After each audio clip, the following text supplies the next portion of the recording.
Up, everybody? It's your boy Zeek, and here I am again, once again, with my weekly roundup, where I take a look at some stories that happened either this week or sometime in the recent past, and I examine them. I do my little thing, I do my rant, and I place it right here on my YouTube channel. So let's get started, shall we? The first clip is from our good friend Jasmine Boquiesha Crockett, who is doing everything she can to stay relevant. It's actually kind of sad because after she leaves Congress, she's got nothing else.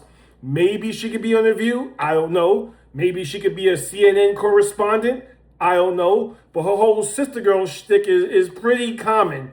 Yeah, you already got a whole bunch of sister girls out there with bad untamed weaves and eyelashes and all that. She might have a leg up because she was in Congress, but let's take a look. Number one, when they decided to go after quote unquote DEI, Black women, the most educated demographic in this country, somehow ended up the most unemployed out of everyone.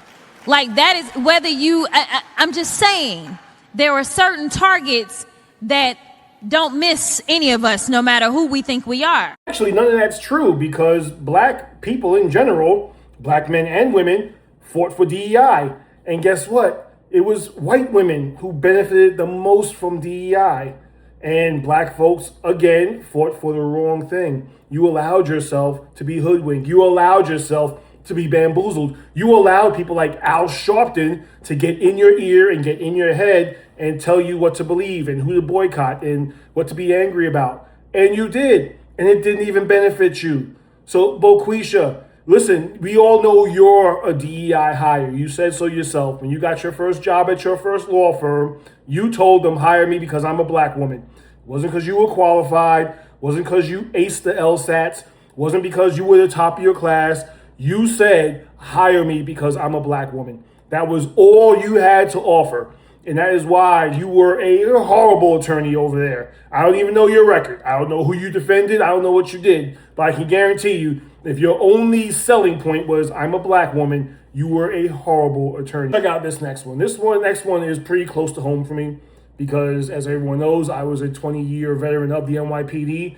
I don't want to say celebrated because celebrated is not the right word. I memorialized 9/11 every year. It was part of our uniform tradition. It was part of wherever you worked. It was part of the tradition where you worked. You gathered on that date at those times and you remembered. You memorialized it. So it's very personal for me. Zohran Mamdani is making it his business to be at the 9/11 memorial.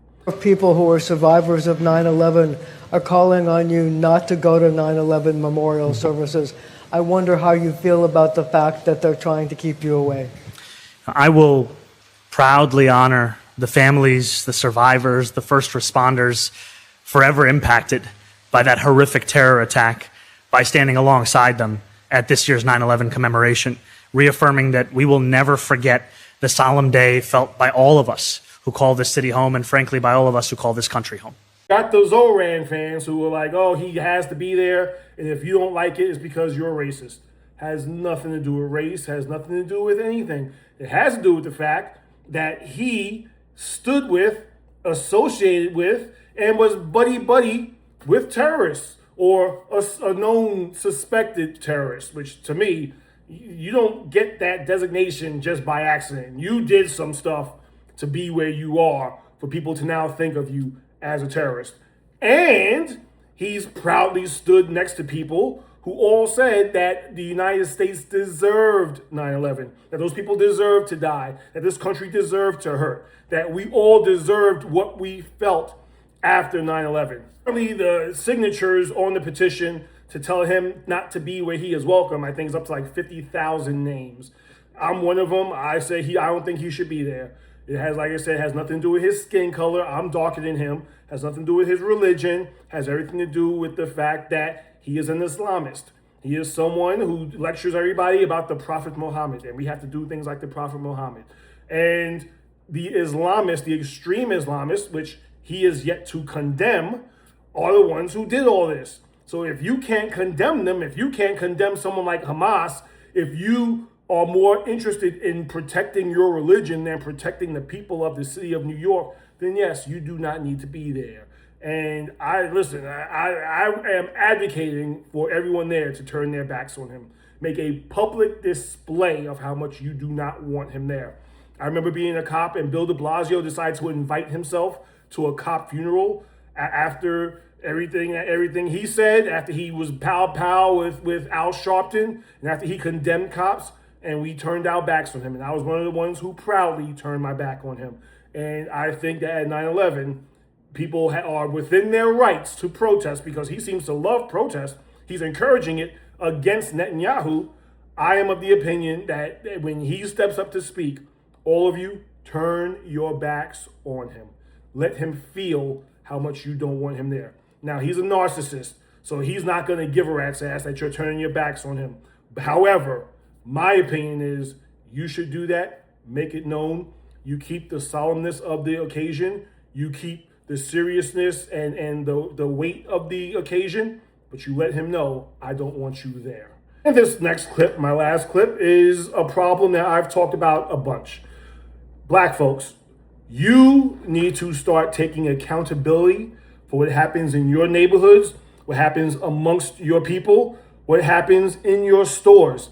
If stores are closing because of shoplifting, you need to do something about it. Stop waiting for somebody else to come in and fix it for you. Stop throwing your hands up and saying, oh, I don't know what's going on. Snitch. I couldn't live in that neighborhood because I would snitch on everyone. I would be there at the front door of the supermarket telling everybody, hey, listen, this guy robbed y'all 2 weeks ago.